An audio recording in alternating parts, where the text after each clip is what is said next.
안녕하세요. 발표를 시작하겠습니다. 저는 카운터 스트라이크 온라인에서 기획자로 일하고 있는 박영일입니다. 네, 반갑습니다. 네,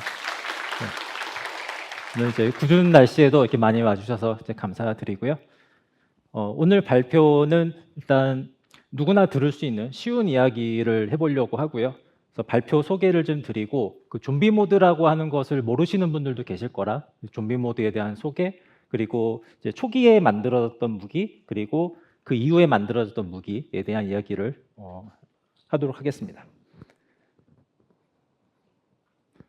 우선 첫째는 카운터 스트라이크 온라인은 카운터 스트라이크라고 하는 밸브사의 그 게임을 온라인화한 그런 프로젝트이고요. 좀 이름이 길어서 저희가 이제 CSO, 카스, 카온 그런 식으로 좀 줄여서 부르도록 하겠습니다. 이제 두 번째는 이제 이 발표는 이제 현재도 저는 팀원이고요. 팀원 개인의 생각이기 때문에 그 프로젝트의 어떤 방향성이라든지 그런 것들을 대표하지 않는다. 그래야 저도 좀 더 이제 편안한 이야기를 할 수 있을 테니까 그렇게 들어주시면 좋을 것 같고요. 세 번째는 저도 좀 고민되는 부분인데 좀비 모드에서 만들어진 무기 기획을 다룹니다. 우리가 보통 알고 있는 일반적인 FPS는 좀 대칭 형태의 그 페어한 것을 중요하게 본다고 한다면 좀비 모드에서는 이제 비대칭성이 강조되거든요. 그래서 좀 특이점이 있다는 점. 그리고 마지막으로 제가 기관지가 좀 안 좋아서 숨소리 같은 게 좀 들어갈 수 있어요. 그래서 양해 말씀을 좀 드리겠습니다. 저희 이제 프로젝트는요, 2007년 12월에 CSO를 베타를 서비스를 시작하게 됩니다. 그리고 2008년 9년도에 전성기를 좀 맞이하고요. 혹시 이때도 PC방 같은 데 가보시면 뭐 그들이 온다 이러면서 막 좀비 나오고 하는 것들을 보셨던 분들도 계셨을 것 같아요. 이때 당시에 전 세계적으로 좀비라고 하는 키워드만 붙어도 되게 열광을 했었던 그런 시기이기도 하고요. 저는 2010년에 프로젝트에 합류했고 좀 공고롭게도 이 이후부터 저희 이제 서비스나 좀비에 대한 인기 같은 것도 조금씩 줄어들었던 기억이 있어요. 저는 그때부터 해서 지금까지 한 15년 정도 한 팀에서 하나의 그 프로젝트를 계속 개발하고 있고요. 어떻게 보면 저에게는 애증의 프로젝트죠. 저의 청춘을 바쳤던 그런 프로젝트이기도 합니다.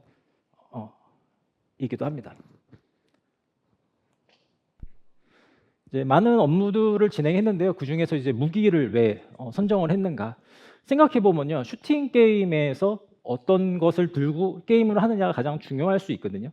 예를 들어서 랜턴이라든지 후레쉬 같은 걸 하나 주어주고 게임을 플레이하라라고 하게 되면 호러 게임이 되는 거고요. 뭐 AK-47을 주어주면 밀리터리 게임이 되는 것처럼 슈팅 게임에서 무기가 가장 중요하다. 그리고 저희 같은 온라인 게임에서는 이 무기가 주 매출이 되기 때문에 서비스를 계속 유지할 수 있는 그런 요인이었기 때문에 무기에 대한 이야기를 하려고 합니다. 그래서 현재 어느 정도 무기가 있냐? 지금 PT에는 658개라고 써 있는데요. 그새 늘어서 700개가 넘는 무기를 가지고 있고요. 물론 이 안에 겹치는 무기들도 있습니다. 색깔만 다르게 한다든지 동일한 기능을 가지고 세게 하거나 약하게 한 경우도 있고요. 그렇게 하더라도 되게 유니크한 특별한 기능을 가진 무기들을 지금도 계속 만들고 있는 중입니다. 그래서 연대기를 좀 같이 볼 건데요. 그래서 초기에는 밀리터리 방식의 현실 고증을 가진 그런 무기들을 많이 만들었었어요. 그래서 전통성 그리고 이것이 고증에 맞나 이런 걸 되게 중요하게 했던 기간이 있고요. 그 이후부터는요, 비현실적이지만 특수 기능이라고 하는 것을 가지고서 현실에는 없지만 되게 매력적인 무기를 만들려고 노력을 많이 했습니다. 그래서 오늘의 내용도 이전하고 이 이후의 이야기들을 해나가려고 합니다. 그래서 다음으로는 좀비 모드에 대한 이야기를 좀 짧게 할 건데요. 그래서 영상을 같이 하나 볼게요. 자, 이 화면에서 나에게 다가오고 있는 존재가 좀비입니다. 그래서 좀비로부터 어떻게든 생존하면 되는 그런 모드라고 할 수 있어요. 지금도 좀비가 나에게 다가오려고 하는데 총으로 밀어내서 다가오지 못하게 막고 있는 그런 모습이고요. 뭐 이런 식으로 문에 끼워서 못 오게 한다든지 어떤 형태로든 살아남으면 되는 그런 모드라고 할 수 있습니다. 두 번째로 특징이 하나 있는데 이제 감염이라고 하는 좀비에게 감염이 되면 내가 또 좀비가 되는 그런 부분이에요. 영상을 같이 한번 볼게요. 이러다가 그거 아니야 말한 게 이런 거거든요. 이러다가 사고 난다면 하필 또 리치도 짧은 칼이에요. 지금 사회자분이 되게 위험하다 이런 얘기를 하고 있고요. 요 뒤에 인간들이 많이 모여 있어요. 그런데 그렇죠. 잘못 긁혔다가는 그냥 바로 그냥 전원 지금 좀비가 급격하게 뛰어들어서 누군가 감염이 돼서 화면이 빨갛게 됐죠. 지금 좀비가 된 상태입니다. 이 상태에서 다른 인간들을 공격을 해서 다 좀비로 만들게 될 거예요. 이런 거예요. 이거죠. 이게 누구였습니까? 이거 네, 뭐 이런 장면들, 그거 아니야. 네, 이런 장면들이 많이 나오게 되는 것이 좀비 모드입니다. 그래서 제가 앞에서 말씀드렸던 것처럼 인간이 다수였는데 소수가 되는 경우가 있고요. 좀비가 소수였는데 다수가 되어서 바뀌게 되는 이런 비대칭성이 좀비 모드의 가장 큰 특징이 되게 돼요. 이 이외에도 되게 많은 좀비 모드에 대한 특징들이 있는데 시간 관계상 다 말할 수가 없고 혹시 관심 있으시면 저희 게임 한번 이렇게 해보시면 옛날 추억도 나고 이렇게 좋을 것 같아요. 이제 본격적으로 초기에 어떤 무기들을 만들었는지 이야기를 좀 할 건데 한 챕터당 사실 5분 정도밖에 되지 않아서 되게 빠르게 지나갈 수밖에 없습니다. 그래서 그 부분을 좀 말씀을 드릴게요. 영상을 하나 또 같이 보겠습니다. 숟가락을 얼마나 많이 얹어 놓느냐 굉장히 중요하다는 말씀이시고요. 네, 이런 형태의 그 플레이가 많이 나오게 돼요. 인간들은 안전한 위에 올라가 있고요. 원거리에서. 그리고 좀비들은 근접 공격만 가능하기 때문에 이렇게 타고 여기로 올라오려고 하는. 그래서 인간들은 이거를 이제 밀어내거나 방어하는 모습이 많이 나타나거든요. 지금 이런 느낌이죠. 그래서 1인칭에서 본다면 4명 방에서 11명 중에 13명 인간이면 이게 가능성이 이런 형태의 느낌의 플레이가 많이 나오게 됩니다. 그러다 보니까 일반적으로 우리가 많이 쓰는 소총보다는 기관총 같은 것들을 많이 사용을 하고 있고요. 그래서 무기를 만들어진 것을 기관총을 예시로 좀 설명을 드리려고 해요. 그 FPS에서 기관총은 잘 사용되지 않는 그 카테고리의 무기죠. 왜 그럴까요? FPS에서 가장 중요한 거는 내가 마우스로 클릭을 했을 때 의도한 곳에 정확하게 총알이 도달하는가, 그 총알에 맞은 사람이 얼마만큼의 데미지를 줘서 죽일 수 있는가, 아니면 반격을 당하느냐, 이런 수치들이 FPS에서 가장 중요한 수치인데 기관총은 사실 그런 카테고리 총이 아니게 되죠. 제가 영상에서 총을 3번 나눠서 쏠 거예요. 그래서 그 총알이 어떻게 박히는지를 좀 보여드리고 싶어서 그 부분을 잘 보시면 좋을 것 같아요.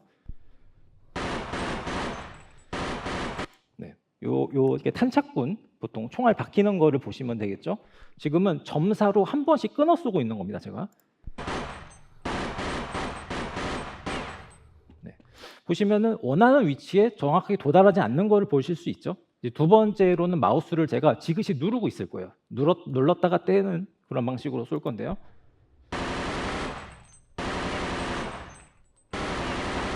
네, 분명 똑같이 눌렀다 뗐는데 한 번은 총알이 일로 가고요, 한 번은 총알이 일로 가게 되죠. 이러한 랜덤성이 수치적으로 다 들어가게 돼 있어요. 마지막으로는 제가 지그시 누르고 있을 겁니다.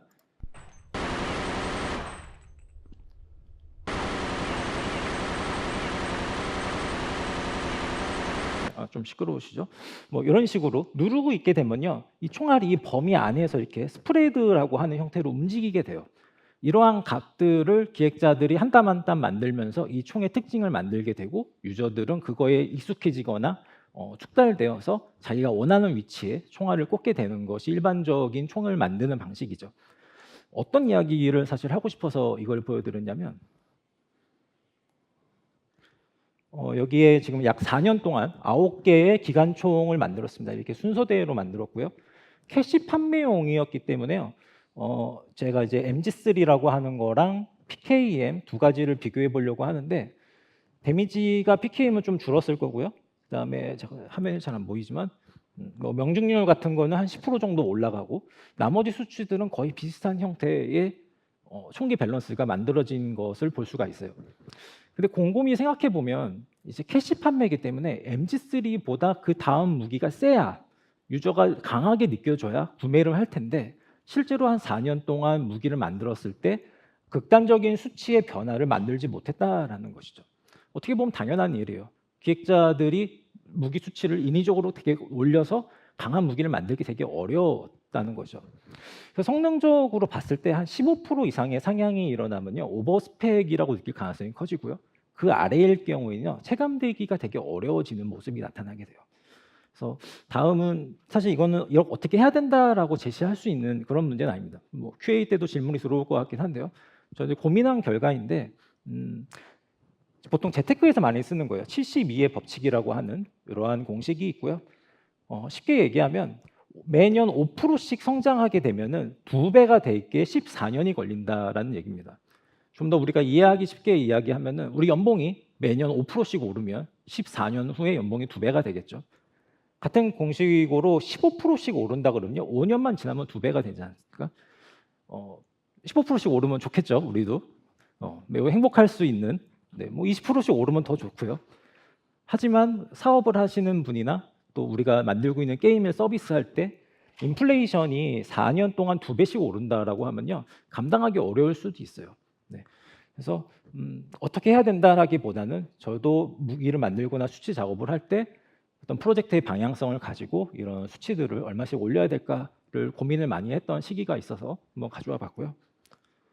그래서 사실 어떤 이야기를 이제 결론을 좀 짚고 가려고 하는데, 초기의 단계에서 무기를 만들 때 저희가 했던 일은 이제 현실적으로 되게 멋진 무기들, 비주얼적으로 좋은 무기들을 만들려고 했고, 그걸 가지고서 수치 작업을 통해서 매력 있는 아이템을 만들려고 노력을 했었어요. 결과적으로는요, 만들어야 되는 무기가 상당히 많아지면서 포지션을 잡기가 점점 어려워졌고, 밸런스에 대한 부분에 되게 고민을 많이 하게 했던 단계였던 것 같아요. 결과적으로 제가 이제 돌이켜 봤을 때 결과적으로 새로운 경험을 주는 형태의 무기 디자인은 되게 어려웠었던 것 같아요.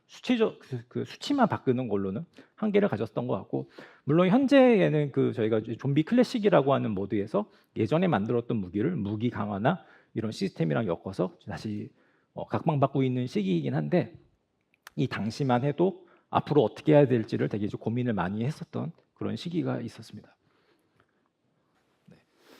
그래서 여러분들도 사실 이런 경험이 있으셨는지 모르겠지만, 개발자 입장에서 길이 막혔는데 유저들이 새로운 재미를 찾아내는, 유저들이 재미있는 것들을 만들어내는 그런 경험을 서비스 중에 하셨을지도 모르겠어요.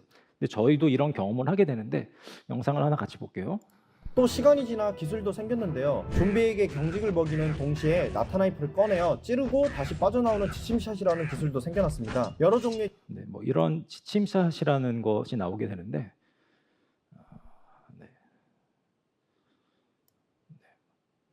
그림을 그려서 공격을 했던 기억이 있습니다. 어떤 이런 형태의 방법인데요. 아까 영상에서 보셨던 것처럼 인간은 좀비에게 근접 공격이 약하기 때문에 원거리에서만 싸움을 했었거든요. 근데 유저들이 피지컬 플레이로 근접 공격으로 좀비를 잡아놓고 데미지를 많이 주는 그런 플레이 방법을 찾아내기 시작을 했던 거예요. 그리고 좀비 입장에서도요. 지금 영상이 이제 좀비인데요.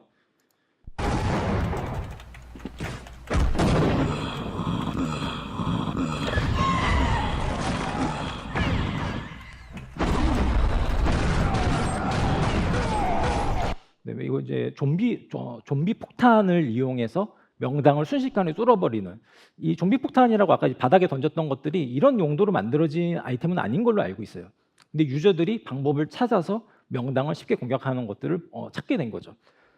그래서 유저들이 우리 개발자보다 게임을 선도하거나 게임을 만들어가는 그런 모습들을 많이 보게 되고요. 그래서 이걸로 인해서 저희가 일반적인 좀비 모드에서는 이동을 해서 술래가 나오고 명당을 지키는 플레이, 이거에 되게 고착되어 있던 상태에서 인간이 사냥을 나가는, 명당에서 내가 지루하면은 나가서 인간을 사냥하게 되고, 인간을 사냥을 하다가 잡히게 되면 좀비가 돼서 다시 명당으로 돌아오고, 명당에 있던 유저들은 많은 좀비를 상대하다가 다른 명당으로 도망가게 되고, 이런 식의 순환 구조가 만들어지게 돼요. 그래서 각 단계마다 필요한 무기가 달라지고, 개발팀에서 제시할 수 있는, 보여줄 수 있는 무기의 종류가 늘어나게 됩니다. 이것이 생명 주기를 늘리는 데 가장 중요한 역할을 했다고 생각이 돼요. 그래서 결론을 좀 짚고 가자면요. 초기에 저는 이제 기획자로서 밸런스를 잘 유지하는 것, 그것이 중요하다고 생각했어요. 왜 그래야 계속 게임을 서비스할 수 있을 테니까요. 근데 실제로는 진화하지 않는 게임은 결론적으로 죽게 되는 모습을 보게 되는 것 같아요. 근데 고민해 보면 우리가 새로 업데이트한 어떤 무기라든지 뭐 어떤 영웅이라든지 이런 것들이 기존에 했던 거랑 별로 차이가 없다면 유저 입장에서 사실 그거를 게임을 할 이유가 없겠죠. 그리고 롤 같은 게임에서 챔피언이 새로 나왔는데 기존에 나왔던 메타랑 비슷하다 그러면 굳이 그거를 플레이할 이유가 없었겠죠. 근데 기획자들도 이거를 분명히 잘 알고 있습니다. 그렇기 때문에 수치적으로 의도적으로 인플레이션을 분명 만들어내는 작업들을 저도 했었고요. 여기 계신 분들도 하고 계실 것 같아요.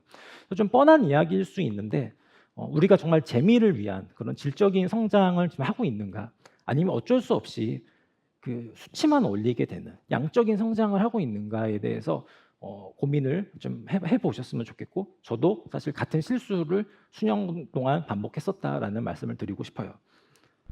그래서 이제 이 이후로는 단순히 어떤 무기의 그 수치를 올려서 하는 것이 아니라 유저에게 재미있는 재미를 주기 위한 질적인 성장을 하기 위한 그런 특수 기능이라는 것들을 만들게 되고, 그때 있었던 이야기들도 좀 짧게 진행을 하려고 합니다. 일단 특수 기능이라고 하는 건요, 쉽게 말하면 RPG에서도 평타라는 개념이 있고 그 스킬이라는 개념이 있지 않습니까? 그것처럼 저희도 FPS지만 스킬에 해당하는 개념을 만들기 시작한 거예요. 요 화면에 지금 잘 안 나오네요. 네, 요 아래에 파란색 탄이 지금 생겼거든요. 요게 일종의 만화처럼 스킬을 쓸 수 있거나 사용하게 되는 그런 포인트라고 보실 수 있습니다. 지금 이제 줄어들었죠. 하나로 이제 특수 기능을 발사했고, 그래서 뭐 이런 막 소환을 한다든지 CC기를 건다든지 그런 기능들을 넣기 시작을 해요. 그래서 상당히 많은 이제 스킬들을 만들어 나가기 시작을 했고, 이 특수 기능이 필요하게 된 계기도 사실 앞에서 말씀드렸던 것처럼 유저가 피지컬이 점점 좋아지는 거, 그리고 개발팀에서 좀비에게 새로운 그런 능력을 점점 부여해서 필요하게 된 거, 뭐 여러 가지가 있지만 시간 관계상 이 부분은 넘어가고요. 이제 중요한 거는 이 특수 기능이 추가됨으로써 슈팅 경험이 바뀌게 됩니다.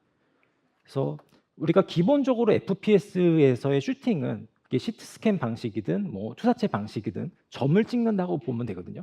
내가 목표한 점으로 어떤 탄을 날려서 한 그 지면에 점을 찍는 것이라고 볼 수 있는데, 요 같이 볼 영상은 이제 제가 기획했던 에픽 등급의 무기이고요. 그러니까 최고 등급의 무기여서 되게 다양한 기능을 가지고 있거든요. 같이 한번 볼게요. 그래서 일반적으로 이렇게 점을 찍는, 딱딱딱딱 점을 찍는 것이 일반적인 공격인데, 지금 펑 하면서 요거는 이제 그 개발자 모드에서만 볼 수 있는 건데 범위가 그려지게 됩니다. 그러니까 공격을 했을 때 범위 공격을 추가하게 된 거죠. 이런 식으로. 지금도요, 좀 어려울 수 있는데 마우스 우클릭을 눌러서 기능을 쓰고 있는 겁니다. 그래서 잘 보시면 이 파란색 탄이 줄어들 거예요. 줄어드는 동시에 이 영상처럼 이 범위에, 내가 보이지 않는 범위까지 모두 타격을 하고 있는 중입니다. 타격을 하는 동시에요, 이게 지금 충전이 되고 있거든요. 그래서 마지막에 펑 하는 폭발을 한 번 더 만들 수 있고요. 공격하는 동시에 좀비가 닿으면 좀비를 밀어내는 세 가지 기능이 다 합쳐져 있는 그런 모습이에요. 이게 좀 기능이 어려워서. 네.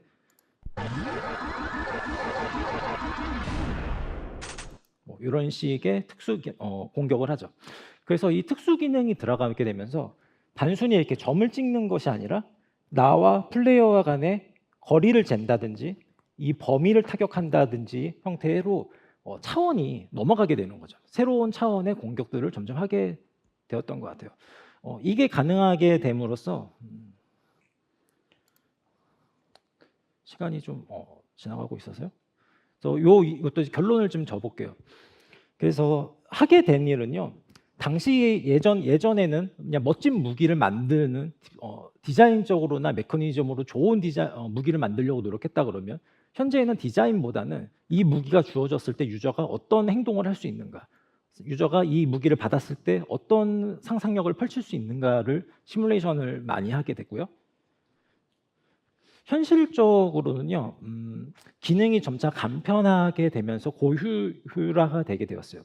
아까 영상에서 보였던 아바레스트 같은 경우에도 유저 입장에서 마우스를 누르고 있는 동작 하나로만도 전체를 공격하면서 밀어내면서 폭발까지 할 수 있게 바뀌게 되거든요.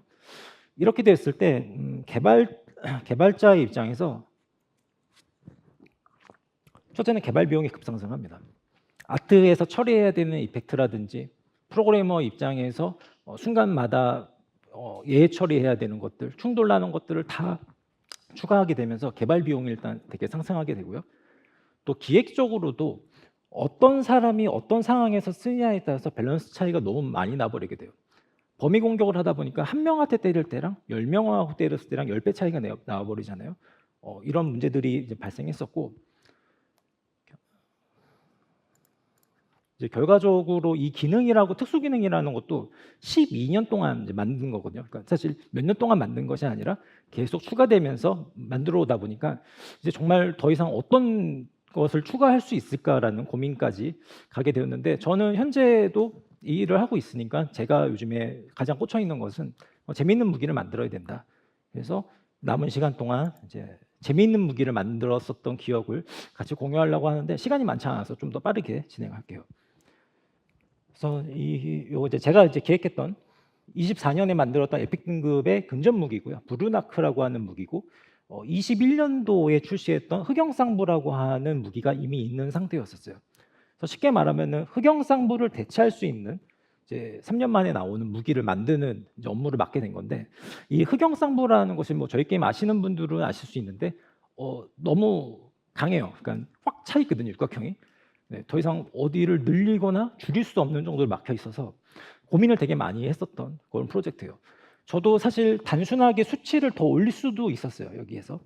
근데 이제 고민 중에 그렇게 하면 안 되고 이제 다른 포지션으로 가자라는 것이 저희 팀에서 방향이었고요. 저는 제가 경험한 좋은 경험이 결국 유저에게 줄 수 있는 좋은 경험이 된다라고 생각하는 입장입니다. 당시에 그 주술회전이라고 하는 애니메이션을 뭐 아실 수 있는데, 제가 뭐 저작권 때문에 가져오지는 않았지만 그 하나미라고 하는 적을 이렇게 막 이렇게 확 갈아버리는, 그래서 소멸시키는 장면이 있어요. 되게 인상적인. 그래서 보고서 쩐다. 이거 나도 만들고 싶다. 우리 유저도 이런 경험을 하면 좋겠다라는 마음을 먹어서 이제 그거를 메커니즘을 약간 이게 팽이 같은 것들이 고속으로 회전하면서 나를 보호하는 동시에 적을 이제 소멸하는 그런 메커니즘을 떠오르게 돼요. 그래서 그걸 기반으로 해서 이제 기획 기둥을 쌓게 됐는데요. 첫 번째는 무기 포지션을 흑영상부하고 반대로 잡는다. 두 번째는 그 흑영상부라고 하는 무기가 되게 단조로운 무기거든요. 이거랑 반대로 되게 복잡한 메커니즘을 만든다. 즉 이미 3년 동안 유저들이 되게 익숙했던 경험을 가진 이 두 가지를 저는 뒤집으려고 했었어요. 그래야지만 유저로 하여금 새로운 경험을 할 수 있다라고 저는 이제 확신을 했거든요. 물론 되게 부정적이죠, 처음엔. 이렇게 해도 되겠냐, 뭐 그런 고민 얘기도 많이 들었었는데요. 하지만 저는 이제 세 번째 되게 인상적인 특수 기능을 줘서 이걸로 인해서 이런 부정적인 것들을 타파하겠다라는 방향을 세우고, 흑영상부보다 느리지만 그리고 복잡하지만 컨트롤하는 재미가 있는 그런 무기를 만들겠다라는 기획을 가지고서 출시를 하게 됩니다.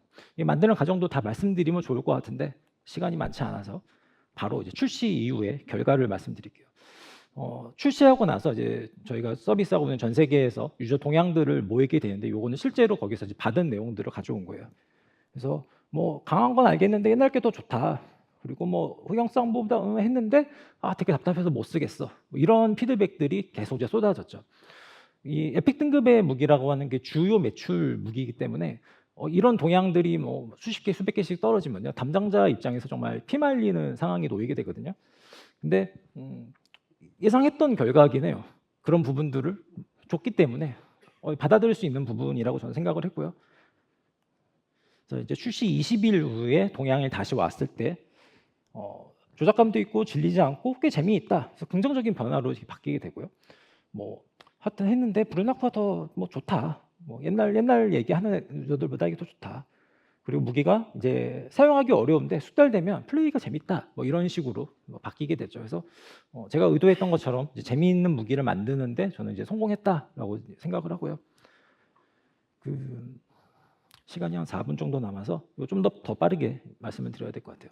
사실 무기를 만들 때 재미있는 기믹을 넣는 방식이 되게 많은 것들이 있죠. 여기 계신 분들도 어떤 뭐 스킬을 디자인하든지 무기를 만드시거나 할 때 내가 이런 부분을 재밌게 만들겠어라는 마음을 가지고 만드실 것 같아요. 그래서 제가 여기에서 여러 기믹들이 있지만 이제 이 브루나코에서 가장 고민했던 부분은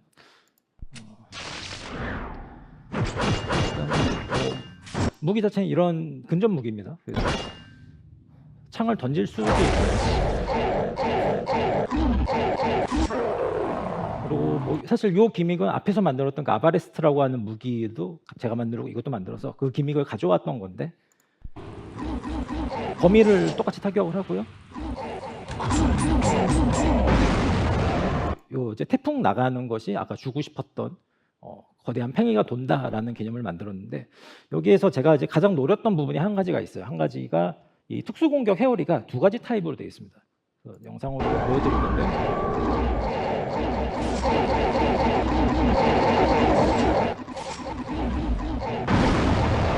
그래서 크게 터지는 회오리가 하나 있고요. 그 다음에 작게 터지는 회오리가 하나 더 있어요.